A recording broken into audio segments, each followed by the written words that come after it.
বিএনপিকে আপনি বিএনপির মাইন্ডসেট থেকে তো বুঝতে হবে, দেখতে হবে। আপনি যদি আপনার জায়গা থেকে বিএনপিকে দেখেন আর তার সাথে সমঝোতা চান, তাহলে সমঝোতা হবে না। বিএনপির মাইন্ডসেট, তার পাওয়ার, তার জায়গা থেকে যদি আপনি দেখেন, যেমন আমরা অহরহ বলি দখলদারিত্ব হচ্ছে, চাঁদাবাজি হচ্ছে, এটা হচ্ছে সেটা হচ্ছে। দখলদারিত্ব আর চাঁদাবাজির সাথে আসলে সম্পর্ক কিসের? সম্পর্ক হচ্ছে ক্ষমতার। এবার বিএনপি তো আজ থেকে ধরেন 1 বছর আগেও চাঁদাবাজি দখলদারিত্বের বিএনপির প্রশ্ন আসে নাই কেন? বিএনপি কি কর্মী অনেক বেড়ে গেছে এই 6 মাসে? বিএনপির 6 মাসে কি ডাবল হয়ে গেছে শক্তি? তা তো হয় নাই। তার একই শক্তি, একই সমর্থন, একই রকম অবস্থায় আছে।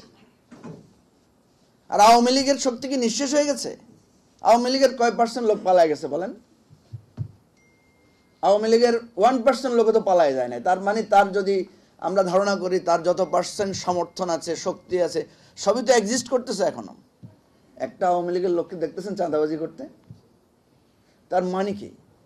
চাঁদাবাজি, ক্ষমতা, দখলদারিত্ব, এগুলো ক্ষমতার সাথে, পাওয়ারের সাথে জেনারেট করে। এটা কোনো দলের বিষয় না।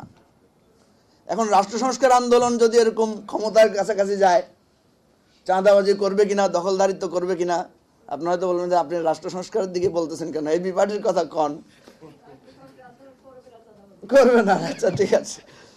তো এখন আমাদের দেশে এই জায়গাটা থেকে আপনি কি বলবেন? আমি তো বিএনপির অনেক সিনিয়র লেভেলের নেতাদের সাথে কথা বলে দেখেছি, তারা নিজেরাও খুব চিন্তিত তাদের দল নিয়ে।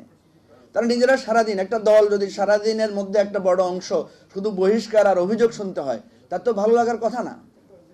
এটা পাওয়ারের সাথে রিলেটেড। দল যখন ক্ষমতায় যাবে, দল যখন বড় হবে, দল যখন বৃহৎ হবে, তখন এই চ্যালেঞ্জটা থাকবে। তা আমি হাসিব ভাইকে বলবো, কই হাসিব ভাই কোথায়? একটা লেখা দিয়ে ওই যে চাবি মেরা ছেড়া দিছে, উনি গেছে পালাইয়া, তাইলে তো হবে না, শুনতে হবে আমাদের কথা। না, পালায় না উনি, আবার হাসিনা না, পালায় না। যাই হোক, কথা হচ্ছে যে আমরা বিএনপির সমঝোতায় কোথায় অসুবিধা? বিএনপি আসলে কি চায়? একটা দল সে ক্ষমতায় যাইতে চায়, তা আপনি বিএনপিকে আশ্বস্ত করেন যে আপনারা ক্ষমতায় যাবেন, আমরা আছি আপনাদের সাথে, অসুবিধা নেই, আপনাদের ক্ষমতা আমরা কেড়ে নেব না। আজকে নাগরিক কমিটি বলেন, ডক্টর ইউনূসের সরকার বলেন, তারা যদি বিএনপিকে আশ্বস্ত করে যে আপনারাই পাওয়ারে আসবেন, কোনো অসুবিধা নেই, যেহেতু জনসমর্থন আপনাদের বেশি। এই কথাগুলো খোলামেলা বললে আপনি বলবেন যে ওনারা যে সমর্থন বেশি আপনি কিভাবে জানেন? ভোট ছাড়া তো এটা বলা যাবে না, এটা আমরা ধারণা করতেছি আর কি। কারণ যদি তারা সমর্থন বেশি না হতো, তাহলে হাসিনা 4টা ইলেকশন বিএনপিকে করতে দেয় না কেন? বিএনপি কি রাষ্ট্র সংস্কার আন্দোলনকে ভয় পায়? আওয়ামী লীগ কি রাষ্ট্র সংস্কার আন্দোলনকে ভয় পায় ভোট আনে নাই? না এবি পার্টিকে ভয় পাইছে? কাকে ভয় পাইছে বলেন? বিএনপিকে ভয় পাইছে, যে বিএনপির ভোট দিলেই বিএনপি ক্ষমতা চলে আসবে, এই ভয় তো সে ভোট দেয় নাই। তো এখন আমরা ধারণা করছি যে বিএনপি একটা জনপ্রিয়তার জায়গা আছে, ক্ষমতা আসার মতো জায়গা আছে। তাহলে বিএনপি এখন লেগে যাচ্ছে কোথায়? আমি তো দেখতেছি সংঘাতটা কোথায়। সংঘাতটা হচ্ছে বিএনপি তাড়াতাড়ি ক্ষমতা আসতে চায়। হোয়াটস রং? সে তো পাওয়ারের জন্য পলিটিক্স করে। বিএনপির নেতারা একজন অস্বীকার করেন। আমি মির্জা ফখরুল আলমগীরকে স্যালিউট করি, উনি পাবলিকলি বলছেন হ্যাঁ আমরা তো ক্ষমতা চাই, তো ক্ষমতার জন্যই তো রাজনীতি করি। এই ধরনের স্বচ্ছ কথা কোনো রাজনৈতিক দল এভাবে বলবে না, উনি বলেছেন।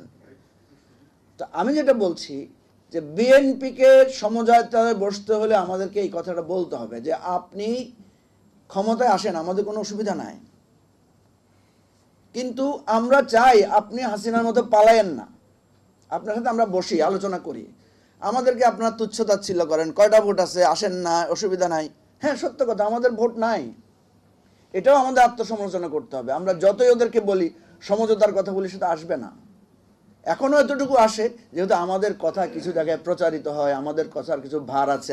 আমাদের বলতে আমি সবাইকে বোঝাচ্ছি।